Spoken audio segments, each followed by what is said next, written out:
Now that we have our user interface completed, we need to set some code to our button so that when the user clicks on the button, something happens. So, which is the whole purpose of this app. So we're going to apply that code now. So I'm going to go into my Java folder and I'm going to go into the main activity class, and I'll close this up so we have plenty of real estate, and we're going to start typing some stuff. All right, so the first thing I'm going to do is I need to get a hold of some of those elements.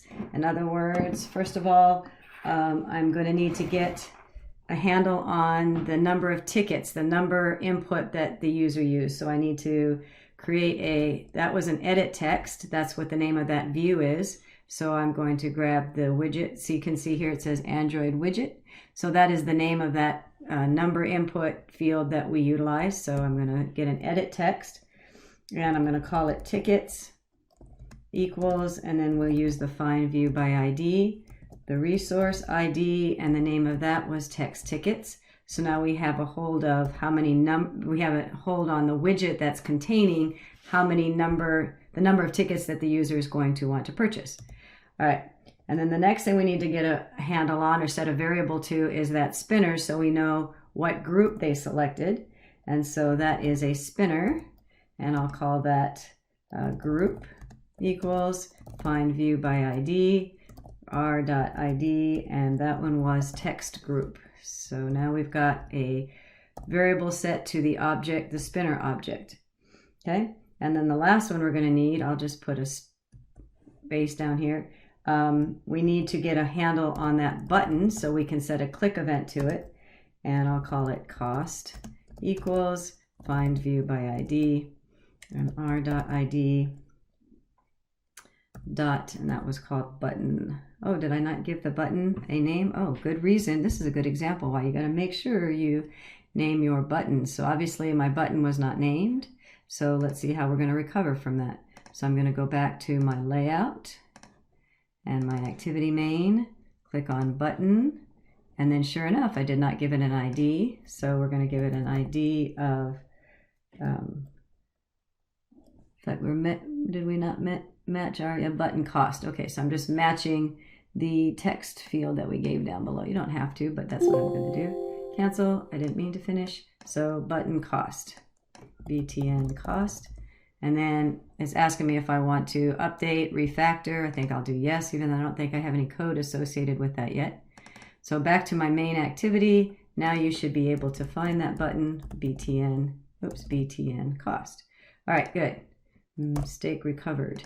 All right, so now we have, I need to hit Control Alt Enter according to that blue warning. So Alt Enter, so it's going to import the button as well. So now if I look at my import, I should have all three of those widgets packages imported. So looks like I'm good there. Shrink that back up. All right, so next we're going to, well, let me just add this to the very top. I'm going to create a final variable that I'll call cost per ticket. And so we'll hard code in the price of our tickets. Oh, it's upset because what is it? It is a double. There you go. Double. Okay. Double cost per ticket. So now I've got a ticket price set, and final simply makes it a constant. And then it's all caps because that's the agreement that standards that constants are always capitalized. All right, now let's create a click event for our button. And so to do that, we're going to do cost dot. We're going to set an on click listener, and remember we're going to use new view on click listener. Looks like it's trying to help me out there, so I'll choose that. Okay, it automatically put in this code for me. If it didn't automatically put in this code for you, you should see a red warning label here to the left. If you right click on it, it'll ask you if you want the editor to import this method for you. So that's that option as well. All right, so now in our click event, we need to add the code to do our calculation. So let's see, we need to get, okay, one step at a time. So we'll do our calculation first. Number of tickets, which we did not set a variable for, so we're going to do that. Number of tickets, so I'll do this up at the top. We're going to create a double for number of tickets, and the idea here is that we need to, not double, just an int, because they're just putting in 5, 6, or whatever. Okay, so number of tickets is, we need to get into that tickets widget, and we have to get the value out of that. And remember that the value comes over as a string of characters, so we're going to have to convert that to a string, and then we're going to have to convert that to an integer. We did that at the very beginning of the semester. So I'll just write it out. Integer.parse. So whatever we're going to do, we're going to parse into an integer. We're going to use tickets because that's the widget that we got up here. So that's the variable that we use to get the widget. So tickets, and then we're going to use a method called getText, which is going to get whatever's in that text field, and we're going to convert it to a string, which then is going to be converted to access from the inner class. Oh, right. Okay. So the idea, I've got an error, and we'll fix that. And this should be parse int, not parse. Sorry about that. All right. So I've still got an error, and we'll address that in a minute, but let's look at this. Make sure you understand what's going on here. So we're getting the value out of our number input field. It's coming in as a string of characters, so we're converting that to a string, and then we're using Java's integer.parseInt method to convert this string to an integer, so that way our variable contains an integer. That gives us the ability to do math. All right, so what is this error message saying? Well, it turns out that if we are using this widget, we need to make sure that when we declare it, that it's actually declared as a final. So a final meaning this variable, since we're trying to get a value out of edit text, we can't change this variable. It has to always be associated with tickets. And so the same thing's going to happen here. We need this to be a final as well. That'll end up happening too. All right, so now we look like we're doing something. Okay, so now we've got number of tickets. I'm going to have to create a total cost, which will multiply $79.99 by number of tickets. So we're going to do a double total cost here. Okay, and now we'll set total cost equal to the number of tickets times the cost per ticket. There we go. Okay. I'm going to use decimal format. I'll show you in a minute. Let me just get it typed out because you've seen clearly I can't think and type at the same time. Currency equals new decimal format. It automatically did that pattern, by the way. I didn't type anything in. Let me just rephrase that. So all I did was a quotation. The editor automatically put in that pattern for me, so I didn't type that, just so you're clear. And then 123, 123.12. So all I'm doing in this statement is we're utilizing this decimal format class, which will enable me to create my own pattern of output for and I called it currency. So I'm creating my own output for the final calculation. So it's going to have a $sign, it's going to have commas for placeholders, and then 2 decimal points. So it's a way to create a template to put our result in, so it prints out in a nice format. So that's what we're doing on line 33. Okay, so now it's time to retrieve the band that was chosen from our spinner. And so the way that we'll do that is we have group already set aside.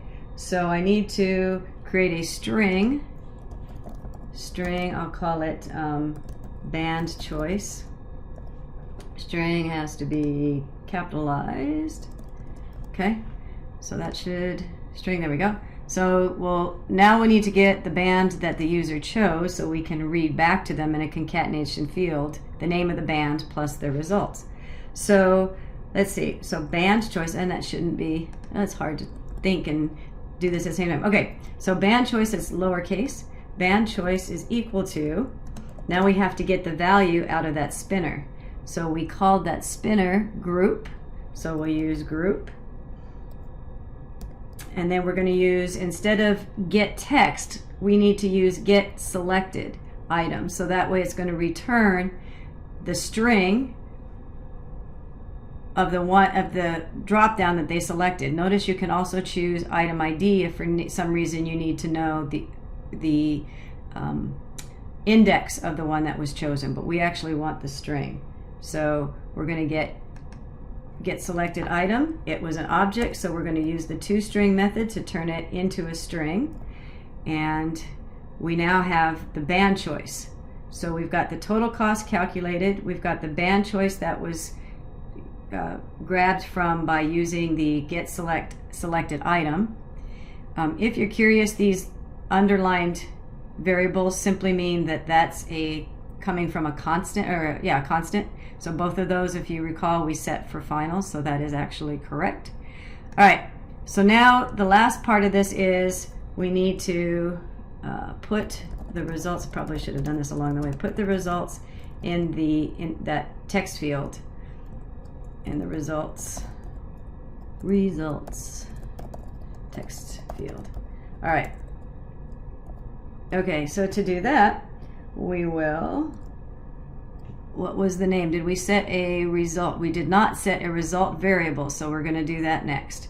So we'll do, it's going to be again a final. I'll call it, let's see, it was a text view, I believe. Text view. We'll call it result equals find view by ID, and we'll go to r.id and that was called text.